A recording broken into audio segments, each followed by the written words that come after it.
Hey everyone, hope you had a great day. You're on air with the Brown Recluse, aka the Low Value Male. I've seen a lot of people hate Miles Morales as his version of Spider Man, calling him woke, among other things. A multiverse filled with an immeasurable amount of Spider Men and Spider Women. Is that so difficult to think that there are different versions of Peter Parker or even Spider Man or Spider People variants? And that can actually exist. When Miguel O'Hara, who is Latino and Irish, became Spider-Man or debuted as Spider-Man, no one made a big deal about it. No one made a fuss about it. No one cared. But I've seen a lot of hate for Miles Morales and his version of Spider-Man. As a matter of fact, I've seen tons of memes and different videos on YouTube pretty much just hating on him and really using him in racist ways and using Miguel O'Hara as a weapon against Miles Morales, weaponizing him against Miles Morales. So why? Why the hate for Miles Morales but not Miguel O'Hara? Now, mind you, I'm not a big fan of Miles Morales either. As a matter of fact, I don't even like the character for other reasons. But it has nothing to do with his race, which is what a lot of these things are centered around.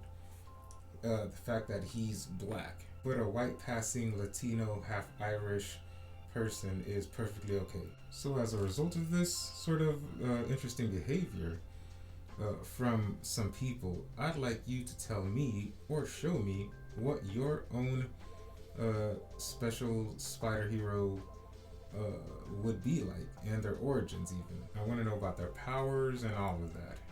I'd like to go first if you don't mind. Believe it or not, when I say I am the Brown Recluse, that isn't just a name for social media's sake. It is in fact a name for the very character that I've made. This is a made up character.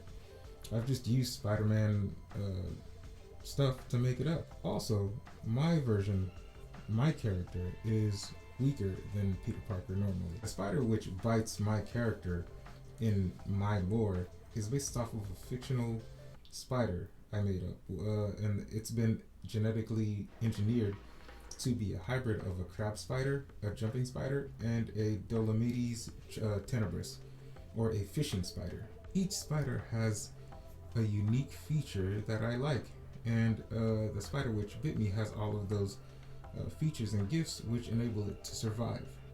The crab spider has controllable camouflage by changing its colors at will to blend in with its environment. So, camouflage, if you want to get fictitious with it, nigh invisibility.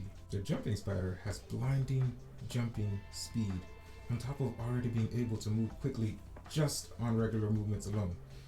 The Dolomedes tenebris, or the fishing spider, can walk on the surface of water, giving it an edge when it comes to hunting. It can hunt for any kind of prey just about.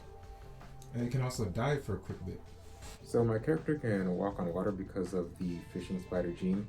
Ironically enough, this scarf and sword paired with him gives him the ninja motif. So looks like a ninja, walks in water like a ninja due to the fishing spider gene. The second ability is called ballooning, and it's something that spiders do to be able to fly by using this technique, and they use mild breeze and ambient electricity in the air. They cannot control where they go. So using the web scarf that I have, I'm able to, or my character is able to balloon. However, the character can manipulate where they go by adjusting the web scarf for accurate directional influence. All spiders actually regenerate through this thing called molting. Most spiders molt about 12 times in their lifetime. But brown recluses do it at a maximum of 5 to 8 times. The molting this character has will be used as armor or defense for durability before molting. Molting for this character that I made is synonymous to going Super Saiyan or Kaioken, except it weakens this character temporarily because it takes a lot of energy to do. much like spiders actually molting. They're very vulnerable immediately afterwards, and that can shorten their lifespan if you mess with them while they have molted. That's why they stay in their hammock. If any of you are familiar with Kamen Rider or Mask Rider in the American series, which both roughly translate to each other, which first made its appearance or debut in 1995, and then made its return with Kamen Rider Dragon Knight in 2008, then you'll see where I draw my inspiration from with this little bit. Both were spin-offs of their respective Japanese counterparts. There's a Kamen Rider series that I liked a lot back in the day. It was called Kamen Rider Kabuto. And within its season, there were multiple riders that did something very similar to this. They would transform, kind of like Power Rangers, and at first they would look bulky upon transformation. This provided them with a lot of defense and durability. When they got into a pinch or needed to turn things around, they would burst through their armor, discarding it through an explosion, which sends pieces of their armor flying in all directions as a form of attack or defense. After doing this, they can move at super high speeds. I'm talking about speeds that slow everything down around them.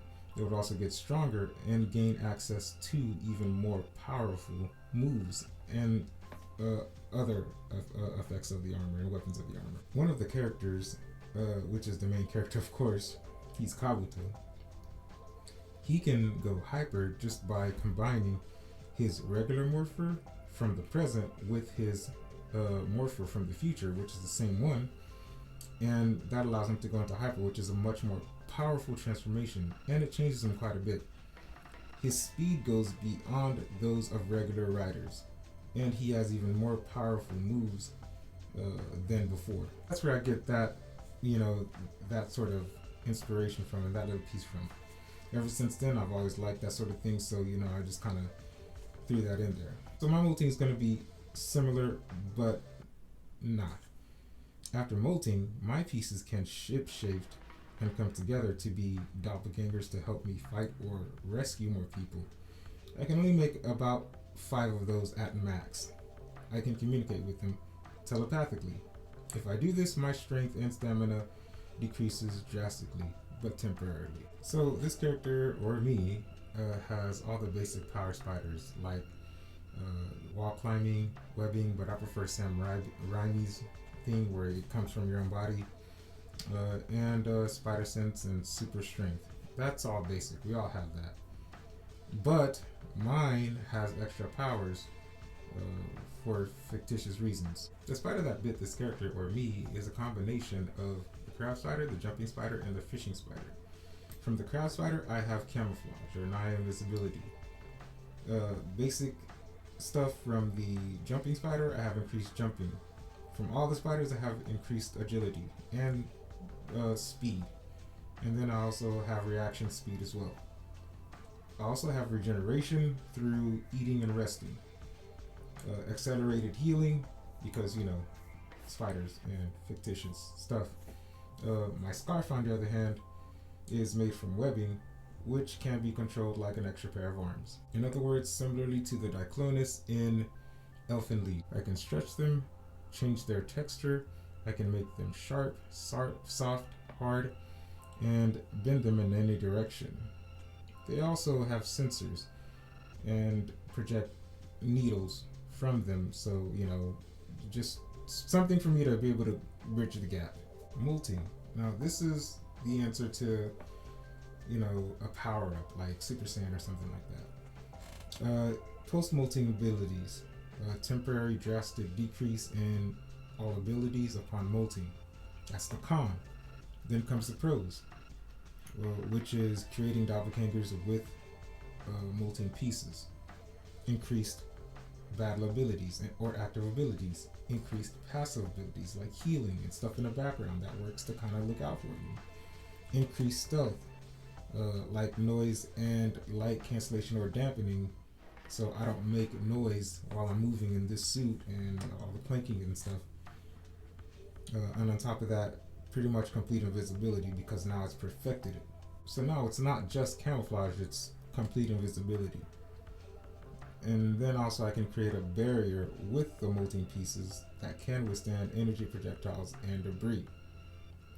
I can also move them telepathically to other places to create barriers around others for battle or rescue purposes. Now that I've told you mine, please share yours with me. I want to see a presentation about your hero, whether it's a spider hero or just a regular hero. I would seriously love to see what you guys, have come up with in order to just, be able to combat this stupidity that's coming from certain people, and I also want to see your creativity. Come on now. I can't be the only one out here doing this. Sayonara. Till next time.